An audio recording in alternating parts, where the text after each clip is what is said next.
Hello, everyone. My name is Laura Rezac, and I am the Associate Rector at St. Stephen's Episcopal Church in Charleston, South Carolina. And I'm so glad to be with you today to pray Psalm 132. So if you have a Bible or a Book of Common Prayer handy, go ahead and turn to Psalm 132, and you can read along quietly while I give voice to the words. Psalm 132. Lord, remember David and all the hardships he endured, how he swore an oath to the Lord and vowed a vow to the Mighty One of Jacob. I will not come under the roof of my house, nor climb up into my bed. I will not allow my eyes to sleep, nor let my eyelids slumber, until I find a place for the Lord, a dwelling for the Mighty One of Jacob. The ark, we heard it was in Ephrathah. We found it in the fields of Jearim. Let us go to God's dwelling place. Let us fall upon our knees before his footstool. Arise, O Lord, into your resting place, you and the ark of your strength. Let your priests be clothed with righteousness. Let your faithful people sing with joy. For your servant David's sake, do not turn away the face of your anointed. The Lord has sworn an oath to David. In truth, he will not break it. A son, the fruit of your body, will I set upon your throne. If your children keep my covenant and my testimonies that I shall teach them, their children will sit upon your throne forevermore. For the Lord has chosen Zion. He has desired her for his habitation. This shall be my resting place forever. Here will I dwell, for I delight in her. I will surely bless her provisions and satisfy her poor with bread.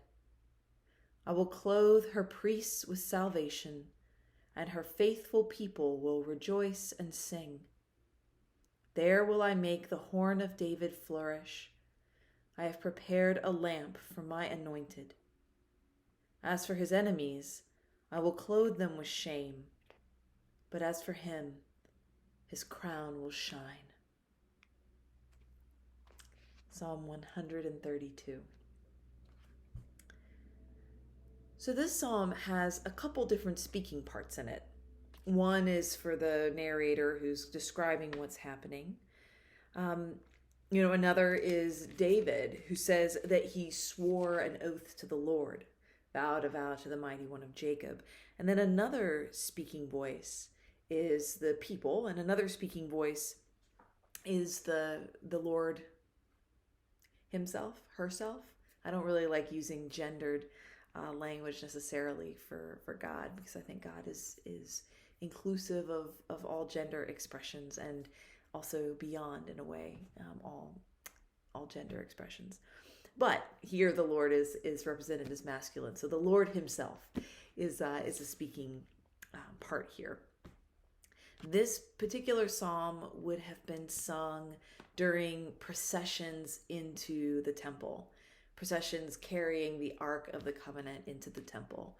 At the time, the people believed that God's special presence was there in the ark, in the temple. It's why it was so terribly painful when the temple was destroyed. Every time the temple was destroyed, it was such a blow to the community, because that was the place, that was the physical place where God's presence was located.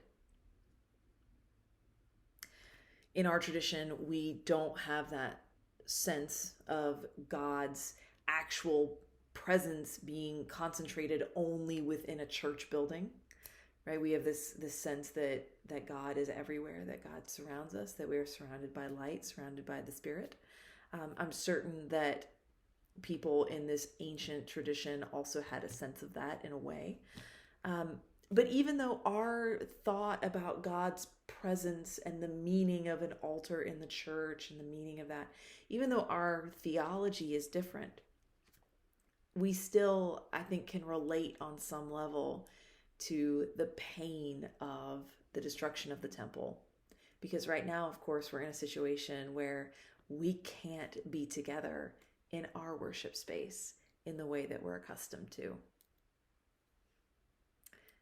So I wonder if maybe part of what this psalm is teaching us is that in those moments when we can gather to worship, when we do have the feeling that the Spirit is on the move and more than 2 or 3 are gathered, and we're all in the same place to worship God, that maybe it's a reminder to really cherish those moments.